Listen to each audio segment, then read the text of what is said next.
दोस्तों, आज विषय कुछ ऐसा है कि मैं आपको एक छोटी सी कहानी से शुरू करते हैं। एक बार एक नगर में राजा, व्यापारी, पंडित और एक गरीब मजदूर, ये चारों की मृत्यु हो गई।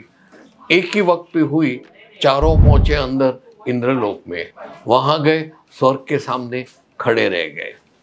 वहां पे खड़े रहे, 2, 4, 5, 10 मिनट हुई और देवदूत जी ने उनको चारों को अंदर बुलाया। उनके कर्म का चोपड़ा खोल के सबको बारी बारी बात करने को बुलाया। पहले राजा को बुलाया। बोलो राजा जी, आपने पृथ्वी पे के क्या किया है जिसके कारणवश मैं आपको स्वर्ग में भेजूं? राजा ने बोला, मैं एक बहुत ही महानगर का राजा हूं और मैंने प्रजा के सुख शांति और ऐशो आराम के लिए बहुत कुछ किया है। अस्पताल खोले, स्कूल खोले, दया दान धर्म किया, यहाँ तक कि प्राणियों के लिए उत्तम व्यवस्था मैंने की है, तो मेरे को स्वर्ग मिलना चाहिए। देवदूत जी ने चोपड़े में टिक मार्क करते गए, जो राजा बोल रहे हैं वो सही है कि नहीं। वो सब टिक मार्क किया, यस राजा सच बोल रहा है। फिर उसने धीरे से बोला, राजा जी आपने कई बताई बात सब सही है, लेकिन आपने अपने अहम को संतोष पाने के लिए, अपने आप को महान दिखाने के लिए पूरे राज्य में और अड़ोस पड़ोस के जितने भी देश है उसके साथ आपने चुनौती से युद्ध किए। उसमें असंख्य आपके सिपाही मर गए और उनके परिवार बर्बाद हुए। ये चीज नजर में रखते हुए आपने उनके परिवार को अशांति दी है, बेचैनी दी है, तकलीफ दी है, दुख दिया है। इसके कारणवश आपको भेजा जाता है नरक में। फिर देवदूत जी ने व्यापारी को बुलाया। आओ व्यापारी जी। बोला, मैंने तो कई धर्मशाला खोली है और जो कुछ भी मैं पैसा कमाया है उसमें से कितना प्रतिशत मैंने गरीबों में, मंदिरों में, सब जगह मैंने बांटे हैं। एक बार तो पूरे ठंडी के मौसम में जो फुटपाथ पे बेचारे गरीब सोते हैं उस पे कंबल डाले, चादर डाली, उनको शांति दी। और साथ में मैंने कई ऐसे कर्म किए हैं जिसके कारणवश मेरे को स्वर्ग ही मिलना चाहिए। देवदूत जी ने उनका भी रिकॉर्ड चेक किया और बोला कि बरोबर है, आप सही बोल रहे हो, लेकिन आपने जो पैसा कमाया है वो बिल्कुल गलत तरीके से कमाया है। आपको पैसे की पहले तो बहुत लालच थे, उस लालच से आपने गलत काम किए हैं। आपने जो अनाज बेचा था उसमें कंकर पत्थर मिट्टी डाल डाल के उसका दुगना नफा कमाया है। साथ में आपका व्यवहार आपके जो ग्राहकों के साथ था वो बहुत गलत। आपने उनको उधार देने का वादा किया, उधार कम दिया और ऊपर से वो जो चीज खरीदते थे उधार में तो उससे आपने भाव बढ़ा के फिर उसके पास डबल वसूलात किया, इंटरेस्ट के साथ, ब्याज के साथ। आप ब्याजखोर हैं, तो ये कारण से आपको भी मिलता है नर्क। बाद में पंडित जी को बुलाया। आइए पंडित जी करके देवदूत जी उनको प्रणाम किया और बोला कि पंडित जी आपने बहुत ही अच्छे कार्य किए हैं। वो मेरा चोपड़ा बोल रहा है, अभी मैं आपके मुंह से सुनना चाहता हूं कि आपने क्या किया है।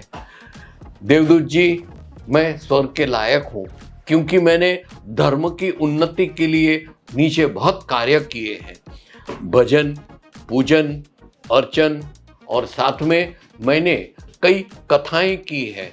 कई विधवाओं को मेरे मंदिर में काम के लिए रखे थे ताकि वो 2 पैसा जोड़ सके और अपनी शांति से जीवन बसर करे। देवदूत जी ने बोला, आप सही बोल रहे हो, आपने जो कुछ भी बोला मैंने वही पढ़ा था, लेकिन आपने ये जो भी अच्छे कार्य किए हैं वो सब में आपको पैसे कमाने की लालच भी थी। एक ब्राह्मण हो, एक पंडित हो, आप सेवा का कार्य करते हो, तो ब्राह्मण का कार्य ये होता है कि वो कभी पैसे की या कमाई की अपेक्षा नहीं रखता है। वो तो निष्कर्म करते ही रहता है, कोई अपेक्षा के बिना। तो आपने क्या किया है कि आपने लालच की है, पैसे के लिए धर्म का चारों ओर भाव फैलाया है, तो आपको भी नर्क मिलता है, आप भी नर्क में जाओ। बाद में आती है एक गरीब मजदूर की बारी। आ जाओ आप भी, चलो आपका मृत्यु हुआ है ना, बोलो आपने क्या किया है करके देवदूत जी ने उनको पूछा। देवदूत जी ने बस इतना ही कहा, महाराज न तो मैं पढ़ा लिखा हूं, न तो मैंने कोई सेवा का कार्य किया है, मैंने कुछ नहीं किया है, क्योंकि मेरे पास ऐसा कुछ वक्त ही नहीं था। सुबह उठ के रात तक मैं मजदूरी करता रहा और अपने परिवार का पेट पालता रहा। ये सब वक्त में मैं इतना व्यस्त रहता था कि मैं मंदिर में जाके हाथ जोड़ के ईश्वर से प्रार्थना भी नहीं की है, बच्चों को पढ़ाया भी नहीं है, यहाँ तक कि मैं दिनों तक मेरे परिवार को भूखे रखा है, उसको खाने का भी नहीं दिया है। तो मेरे को आप बिल्कुल कुछ किए बिना नर्क में मेरे को जगह दे दीजिए, मैं लायक ही नहीं हूँ स्वर्ग के लिए। देवदूत जी ने अपनी चोपड़े को नीचे रखा और भिक्षुक और गरीब आदमी की तरफ देखा। आपने जो कुछ भी फरमाया सही है, लेकिन आपने अपने पूरे जीवन में कुछ नहीं करने के बावजूद आपने कई बार मंदिर के बाहर जब आप भूखे, तभी आपके पास जो भी 2 बिस्किट आती थी या थोड़े चावल आते थे या दाल आती थी, उसमें से आपने एक भूखे कुत्ते को, एक अबोल प्राणी को अपना खाना उसको दे दिया था और बोला, बेटा मैं तो कल खा लूंगा, नहीं खाऊंगा तो मर जाऊंगा, तो कुछ फर्क नहीं पड़ेगा, लेकिन तू ये मेरा खाना खा ले। वो कुत्ता इतना खुश हुआ कि उसने अपने तरीके से आपको बहुत सा आशीर्वाद दिया है, क्योंकि आपने उसका पेट और उसका परिवार पाला है। उसके छोटे छोटे बच्चे भी थे, ये थे, सबके लिए आपने सेवा की है। ये देखते हुए आपको स्वर्ग मिलता है। जी हाँ दोस्तों, ये कहानी से मैं आपको ये बताना चाहता हूँ कि आपके कर्म आपको सही या गलत, स्वर्ग या नरक, सुख या दुख दिलाते हैं। आप निस्वार्थ, कोई भी अपेक्षा के बिना सेवा कीजिए और आपको यथाशक्ति उसका फल मिलेगा। बस दोस्तों, आज का ये वीडियो मैं यहाँ सब समाप्त करता हूँ, लेकिन आशा करता हूँ कि ये कहानी में जो मैं कहना चाहता हूँ वो आपके दिलो दिमाग तक पहुँचा है और अपना जीवन इसी प्रकार व्यतीत करें, ऐसी आपसे नम्र प्रार्थना। साथ में वीडियो लाइक कीजिएगा, बेल आइकन दबाइएगा।